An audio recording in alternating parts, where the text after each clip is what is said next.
you are watching The Guy Dawson Show at the World Center of Broadcast Media, WCOBM.com. And this segment, I have a guest.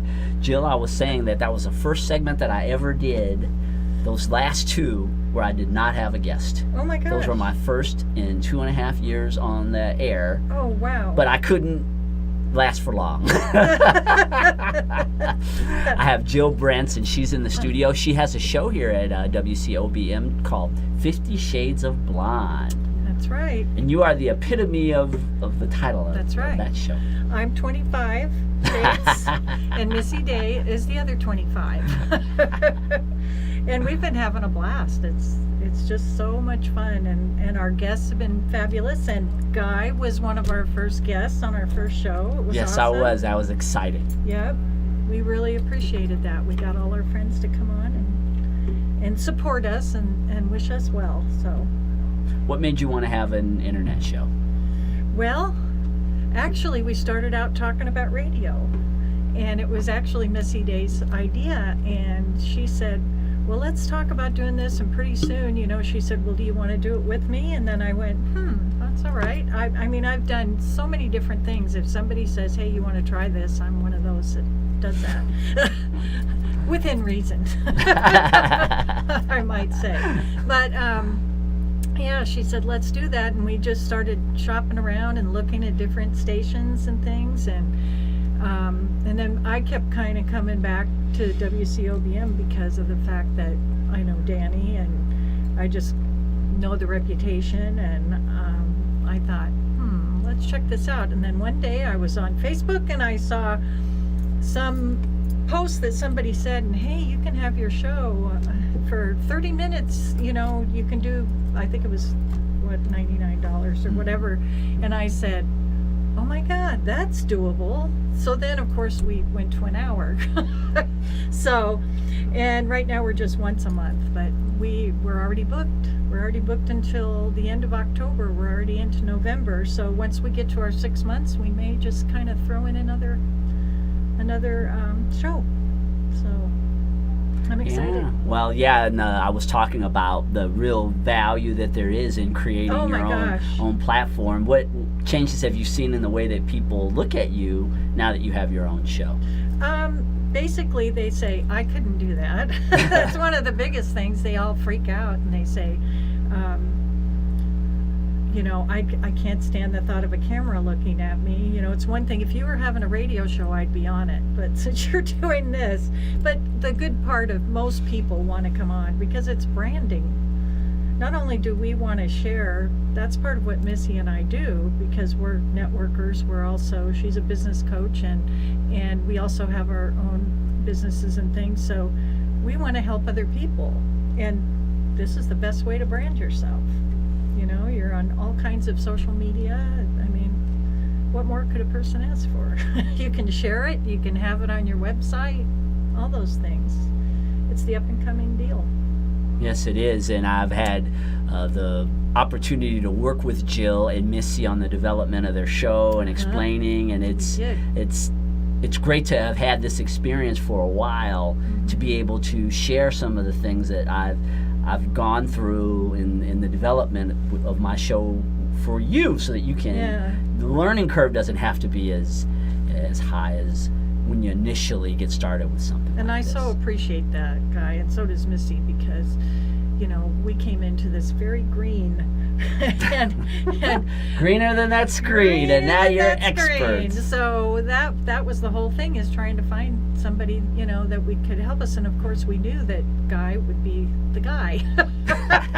So we asked him for a lot of information, and he was more than willing to give it, because Guy is a very giving person, and that's what we love about you, Guy. Well, thank you, and I know that the two of you have so much to share. Everyone knows the two of you, and I just see a lot of people benefiting from being a part of this show.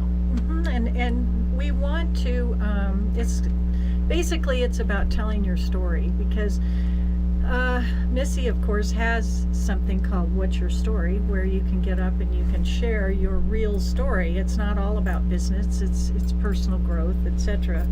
And her goal is to get the why. We want to get the why. We want to find out, how you got to where you are today. What made you decide to come to this, say your business or whatever direction you're going. How did you get here? Obviously, you're successful and you got to this point by working hard. And we both agree that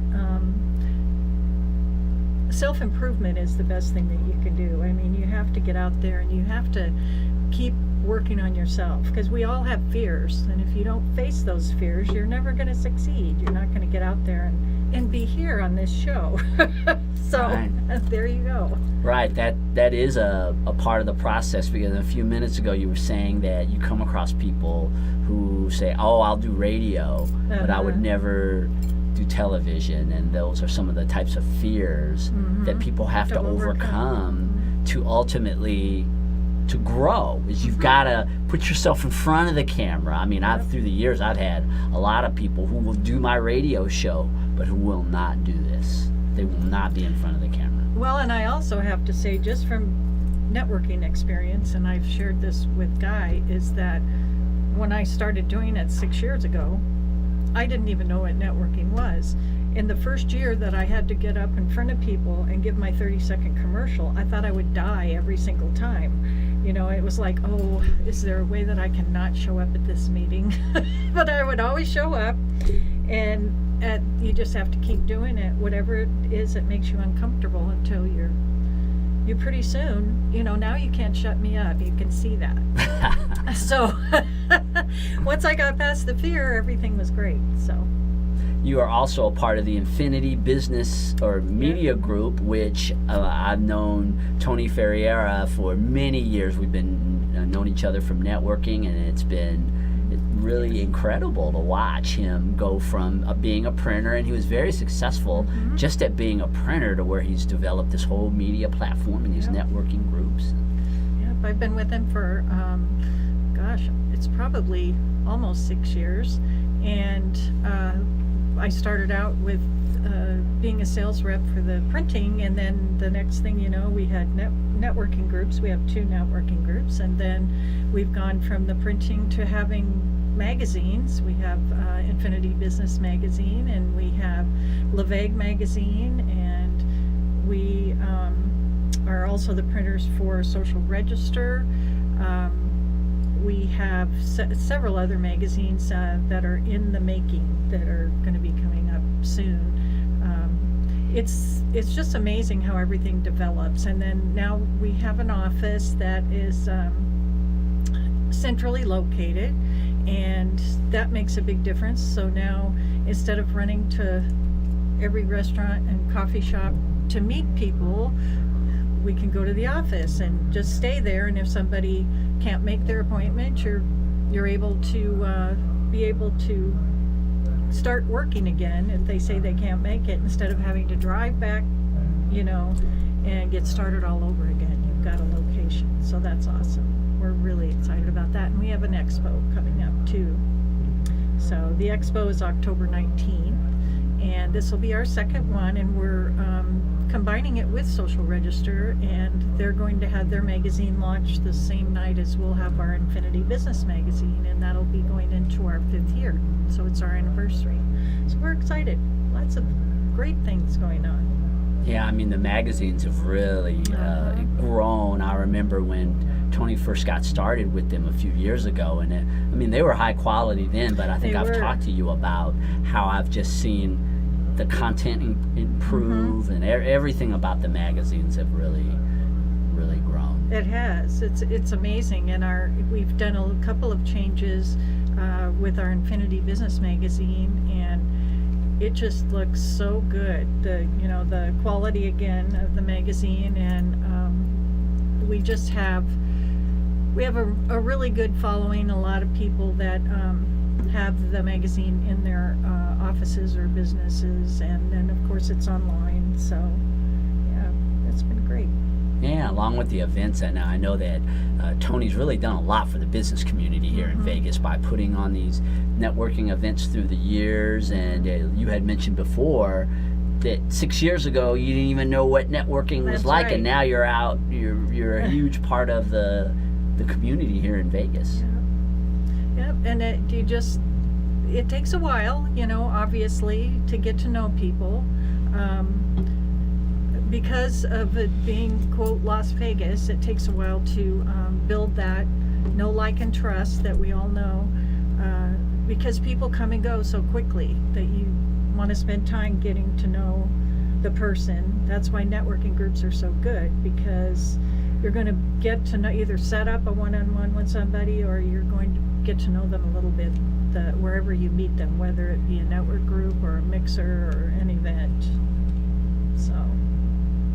Yeah, and I really enjoyed a talk that you did one time at a networking group, and it was about the etiquette of networking. Yes. And for all those of you out there who maybe are just getting started in networking, learning the ropes, there are things that you do that make you more effective or less effective as a networker, and Jill was sharing about some of those things. Will you share with the audience a couple of things that will make you a professional networker? Well, let's see, there's so many, but I would say the number one thing is that you take a special interest in whoever it is that you come in contact with, whoever it is that you meet. Ask about them. Don't start giving your spiel and handing your business card, because that's not a way to do it. We all have kind of a small community, even though this is a big city, and we want to get to know you before we're going to say, sure, give me your card, I'll give you business. That's just how it is in Las Vegas. But you just have to be really careful when you go to these events, and make sure that if you're an introvert, you don't have to meet everyone in the room. And I think a lot of people think that. They think when they first start out that, oh my gosh, there's 500 people in here, how will I ever get to meet anybody? But you don't have to do that. You can walk around, find 2 or 3 different people, and make those 3 your priority. Get to know them, meet with them, ask them if you can set up a time to visit with them. And then the other thing is, if you're really nervous about it, invite one of your friends, whether they're in business or not, but there's somebody that's more of an extrovert and can pretty much help take the pressure off of you, so that when you go up to meet people, you've got your friend who wants to talk, who will actually say, hey, this is my friend Jill Branson, and introduce you or something. Because I know that it's hard when you first start out, because you don't know what to expect, you don't know what they want you to say. So just basically start with, hello, have you come to this event before? Start asking a question, and then it will all fall into place, because we all know that we love talking about ourselves, and if you start asking questions, that person will be more than happy to answer you. Yeah, I agree. I think one of the key elements of networking that is so underrated is listening. Because exactly. That's the natural inclination that people have, is that they meet you and they want to talk about them. So we're human beings, are wired to want to talk about ourselves. But I think that the way that you can make yourself stand out amongst people in networking, and people see you as being different. Again, in the segment that I just did, when you're trying to make a name for yourself or create a niche in a market, it's about not being the same as others. Right. And when you show yourself to be a networking person who truly is concerned about the other person's interest, of course, when you're out there networking, the whole goal is that you're generating business for yourself. I'm not saying not to be interested in generating business, but the more you listen to what the other person has to say and think about how you can help that person, you will naturally gain a lot of clients. That's right. People refer business to you because you are interested in them, not so much because of what your product is. Because there's so many people out there that, as we know, that the bottom line is it's about the money, it isn't about the person. And even though we tell you that this is the best way for you to do, and to get out there and really be concerned about the other person, you have to genuinely want to meet these people. You have to genuinely want to hear what they have to say. You can't just be doing it because that's a script. You have to do it because you care, because you really do care about people and you want them to succeed. And again, that'll just come back to you. And people can sense that when they have experience in networking, when you've been doing it for a long time like you. You just know. You know when you're talking to a person, whether or not this person is truly interested in just pitching you. So you have these experiences where people will come and they're like dealers, business card. And all they do is they come and don't do this. Don't come and just shove your business card in people's hands. That is bad etiquette. People won't do business with you if you do that. They know. People who really know will look at you and they'll just say, you don't know what you're doing. Yeah. They're causing themselves to, they're not going to succeed. No one is going to want to do business with them because they're, I hate to say this, but a used car salesman. Yeah. And we can all kind of relate to that because we've been kind of taught about that. Not that they're all bad, because they're not. There's some awesome, as a matter of fact, I know of a couple that are really awesome car salesmen. But it's just part of, I think, of what we've been programmed to believe. So if you've got a new business, please don't come up and say, hi, my name is so and so, here's my card. Wait till people ask you. There you go. That is one of the keys to networking etiquette, is you wait for the person to ask for your business card. Exactly. That shows you're a professional. Right. Because you're not all thinking about it all the time. Oh my God, here's a prospect. Yay. Here's my card. And you and I are a part of a networking group that is famous and infamous in Las Vegas. It is called the Mob, the Masters of Business. And how did you end up as a part of the Mob? Well, actually, because I know Lori and I know several people in there, and I didn't even know you were in the group until I got there. So it was pretty awesome. That was one. Oh, you came after me. Yeah, I came after you. And it was because AJ, of course, who is our director and was the president at the time, he had been talking to Tony and to me about it. And I said, I'm going to go. Let me go check that out. So we came and checked it out and went, this is an awesome group. So it's just been very beneficial. A very interesting theme. You know, I've been a part of a lot of networking groups through the years, and the theme that we've developed and the way that we are running that club or that chapter is just, it's completely unique, and we just keep adding members because, again, we're creating that unique experience, something that people aren't getting elsewhere. And it is good for a new business person because, you know, it's educational. We have education. We have mixers. Speaking of, there's a mixer that's going to be coming up on the 31st at Aces and Ales, and everyone is welcome to come. We're all over Facebook with that, so if you want to check it out, or you can send me information on Facebook at Jill's Jewels or Mr. Guy Dawson. And you can come and be our guest. So it's lots of fun, lots of teasing and things. That's when you know it's family, because people are giving each other a really hard time. Oh yes, plenty of that in there, and it has that family environment. And I would encourage you to go out there. There's a lot of great networking groups around. I mean, the Mob is just a unique experience, but you can find a group that you connect with where the people are trading business. That's another key, is you want to find a group that you see referrals being given, because that shows that the people are looking out for one another. When you don't see a lot of business being traded, then there's an element of selfishness that I found with groups like that, and that won't be conducive to your success in business. No, not at all. And you can just tell when people get up and it's time to do their gratitude or their moment of what great things happened the week before or whatever. They'll get up and it's just everybody's got something. Well, I did business with so and so. I did business with this person, or I just had a one-on-one. They're so awesome. You need to get to know them. It's just really great. Jill, how can people get in contact with you about Infinity Media Group or 50 Shades of Blonde or any of the other projects? If you'd like to be on our show, you can send an email to 50 Shades of Blonde. So that's 50 SHADES of Blonde, BLONDE LV@gmail.com. Or you can give me a call at 702-582-9286.